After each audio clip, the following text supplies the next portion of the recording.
大家好。肖战呢工作室最近报警的事情大家应该非常清楚，但是经过大起大落之后呢，肖战能否重回这个鼎盛时期呢，其实还是比较需要值得思考的。首先大家应该知道，就是在昨天11点左右呢，有2名男子呢出现在肖战工作室楼下。一名男子呢就是改装 LED 的屏幕宣传车，以高音广播喇叭的播放形式呢恶意扰乱社会正常秩序。另一名男子呢在周围拍摄视频并威胁恐吓工作人员。这是在很长一段时间，肖战呢又登上热搜第一。可以看出呢，最近肖战出现频繁，并开始准备复出。毕竟之前的事件呢，将肖战的演艺之路呢毁得几乎没有复出的可能。先前呢与王一博出演的《陈情令》大获好评，但是呢也给肖战带来了危机。一些 CP 粉们呢开始大肆宣扬两个人的 CP， 并取名呢博君一笑。同时呢还有人以两个人为原型写了一本同人小说，便是遭到了肖战粉丝的抵制。这个事情呢我们就不愿意再去说这个事情了，只是说之前的时候我们已经说了很多遍了，就 AO3 事件嘛。当然呢 AO3 事件的时候其实造成了确实是蛮深的影响，大概最少有半年以上吧。这个时间真的是过得挺快的哈，已经有半年过去了。肖战本人呢其实也是受到了很大的影响。所谓的粉丝行为偶像买单呢，可以说这次事件呢在肖战身上也是体现的淋漓尽致吧。不仅仅是肖战本人的作品节目，就之前的言论呢也被扒出，就连品牌的代言呢当时也开始出现了抵制。如果有人替他说话呢，就一样的被纳入敌对行业。在20年呢，肖战几乎消失在大众的视线当中，但是其粉丝做的事情呢和活跃度呢却一直没有停下。但是呢结果就有些事情就很难说了，对不？因为有一些被一些黑粉就恶意的去造谣或者是干什么的之后，就会比如说可能做的是正能量的事情，然后黑粉就恶意的曲解，结果就会造成了有很多的问题。但是现在看来呢，肖战其实慢慢的回归到了大众的舞台当中，包括是我在看电视的时候，其实也是看到肖战最起码这2个月吧，因为我从12月份到现在基本上没有在更新视频嘛，然后这段时间才开始更新。除此之外呢，就是我们上次说的这个，就是昨天下午的这个事件嘛，其实我个人觉得就是营销号呢，其实各种通稿呢也是提前就准备好了，然后比如说我先准备好，然后你们去，在你们去的瞬间我们一起联动，然后几分钟之内就可以发得出去，基本上是这个样子的。如果说他们做的东西肯定是提前准备好，不可能说你刚去我就拍我再来写，我给写不过来的，肯定是提前准备好的。除此之外呢，肖战工作室呢是下午13点发的这个情况说明，在说明当中呢，其实事情就发生在上午11点嘛，但这个时候呢，2名男子开始闹事。12点56的时候呢，各种营销号就开始联动了。在这营销号发了之后呢，其他营销号迅速联动，然后将这2名男子呢统称为肖战粉丝。到了下午13点左右的时候呢，肖战工作室发了声明，然后营销号们呢就迅速删了这个造谣的微博。其实大家都能看明白，这明显是线下的事线上联动，然后将粉丝呢甩锅给肖战粉丝，目的是什么？非常明显，要不然他们为何第一时间能够拿到现场的视频呢？甚至比工作室还要发布更早。其实当事人都不知道的事情，他们为什么知道如此清楚呢？而且还指出了2人租了大喇叭，甚至喊的什么话都知道，很明显呢是有预谋的行动。那么营销号为什么去这么迅速的删除呢？难道是因为怕了肖战吗？很明显不是的，而是怕了法律。所以如此看来呢，即使是秒删了，也不足以保证自己的安全。毕竟呢，互联网是有痕迹的，每个人做过什么都记录得清清楚楚。如今呢，这件事情警方呢已经介入了，相信会调查的水落石出。幕后操纵这一切的人呢，估计也已经发慌了，也可能想着如何善后。毕竟呢，不管是谁，只要触犯了国家法律呢，都要受到相应的惩罚。不得不说呢，肖战实惨，不仅路人这么感觉，就连圈内人呢也忍不住出来发声。这位发声的人呢称，这事呢正好在合作方的楼中，中午大家休息的时候纷纷感叹，肖战的对手呢手段呢极其下作而且阴毒，同时呢表示业内呢都不是傻子，并告诫对方呢要好自为之。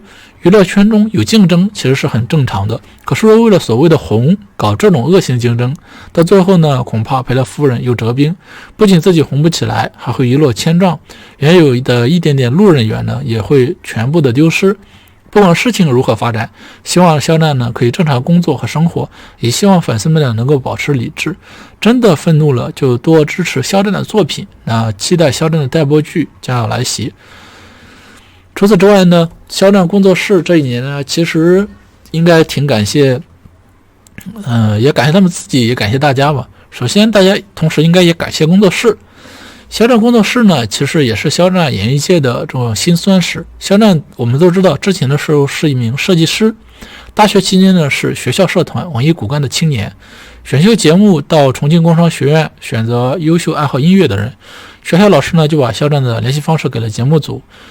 由于学校老师的推荐呢，肖战参加2015年浙江卫视的《燃烧吧少年》这个选秀节目。进入这个选秀节目的严格选拔，肖战呢被淘汰后，也被喜欢他的粉丝们的投票重新回到了舞台上。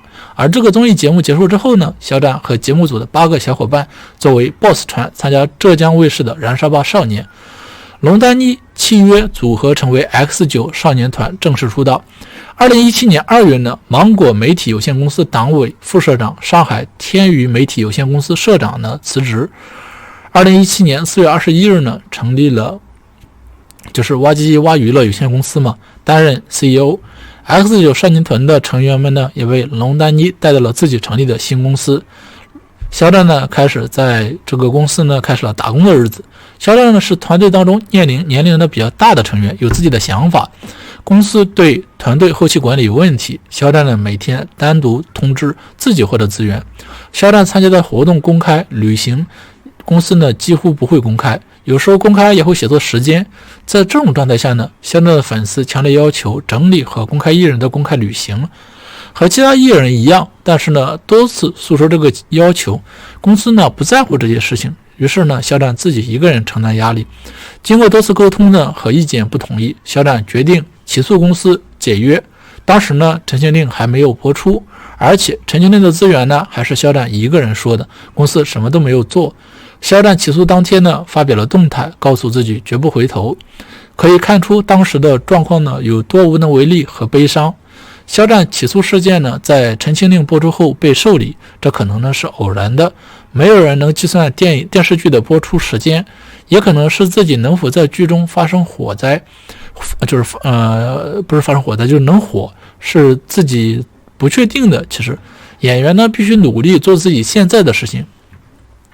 当然呢，肖战起诉的时候呢，是当时登上过热搜。肖战工作室呢，其实怎么说呢？肖战火了之后呢，不承认自己的公司受欢迎。然后稍等一下，我接个电话。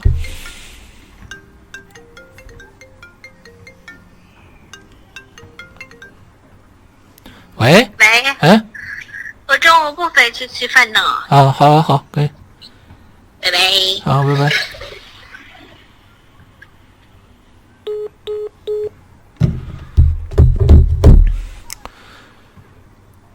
肖战起诉事件在陈情令播出后呢被受理，这可能是偶然的，没有人能计算电视剧的播出时间，也可能是自己能否在剧中火呢也不一定。那演员呢必须努力做自己现在的事情。肖战起诉当时呢曾经登上了热搜，肖战火后呢不承认自己的公司受欢迎。同时呢有更恶毒的话，其实真正理解肖战的人呢不会这么说。肖战大火之后呢，其实解约之后你可能是需要花更多的钱。肖战呢和公司各退一步，肖战答应自己开工作室，所有的想法都可以独立出来，但作为公司，肖战的收入呢必须与当初的合同一致。肖战工作室于是在2019年9月29日正式成立，肖战自己设计的 logo， 工作室成员呢也自己招聘。工作室成立发表第一条动态时呢，肖战还在下面评论今后要努力的工作，还有一个猫的照片。肖战把工作室呢也变成了自己的家。没有人呢能够夺走充满梦想和斗志的远方。肖战出道至今呢都很努力，他知道自己的一切都来之不易，他用自己的努力赢了。当然呢，这背后的辛苦其实是谁也就是体验不到的，只有他自己能够感受到。肖战总是说自己是演艺界的打工者，没有什么值得炫耀的。肖战是一个非常感恩的，就是演艺界打工者，知道他的人气是用自己的真正实力赚来的，并不是因为这个一夜之间的这个爆红而去得来的。所以说其实我们在看到肖战这么红的同时呢，其实他背后是做了很多我们没有看到的这些事情，来促成他现在的这个红。当然呢，很多人只看到我只是拍了一个陈情令，然后我就是红了。有人认为他这是机遇，有人认为他这是运气，但是我觉得机遇和运气呢，都是成功当中的一部分。我觉得如果说你能抓住这一部分呢，你也是可以取得成功的。但是如果说你没有这些运气呢，不好意思，红不了，那不是，对吧？所以说你要去理解这一部分，你要去面对这个点，而不能去纠结这个点。好，今天的话视频就到这里，非常感谢大家的收看。如果喜欢我们的视频，欢迎关注我们的频道，我们下期再见，拜了个拜。